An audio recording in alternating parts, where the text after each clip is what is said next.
Shame is only like beneficial if we actually, like, I think, correct ourselves. Like, say we've been like we were talking about before the show come on, like, say we've been being a hoe. Not that Lucas and I have been being hoes, we're talking about other hoes.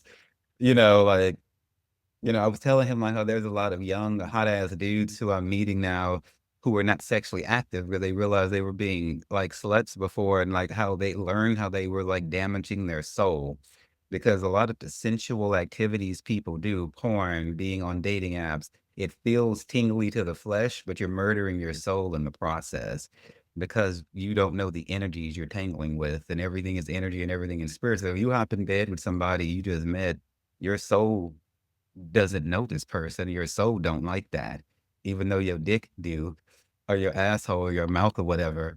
But your soul is all you're gonna have left when you depart this plane of existence, no matter what you believe in. And if you beat it up with a bunch of sensual, surface level things, then you're gonna be fucked.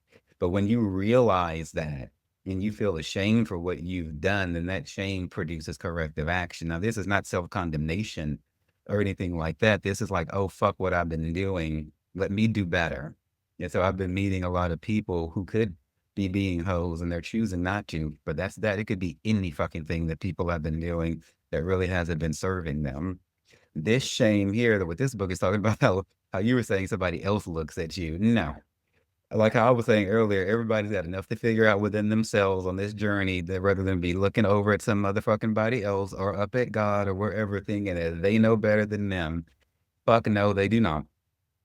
People in the church who think who like when I was at Lakewood Church and I got fired from volunteering for not being straight, and they fire other people too, even staff members when they find out they're queer. Like the hubris, the low key hubris there is what they're saying is that you all are unfit to serve because of your sin, but we're righteous enough to serve. Okay, they don't hear it as they're being prideful, but they are being prideful, but then they'll come out and preach against pride. That's how sneaky, like, ego and hubris is. It's one of the devil's main tricks because it makes people feel like they're being righteous in their energy, but they're not.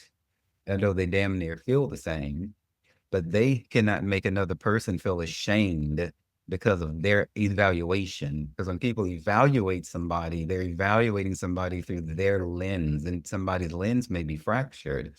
This is why I don't give a fuck about what anybody thinks. And I always tell everybody else to not give a fuck about what anybody thinks, because whatever somebody else thinks, it's based on their life history stories, unhealed trauma, and what they think is corrupt. And therefore, nobody should be able to make somebody else feel ashamed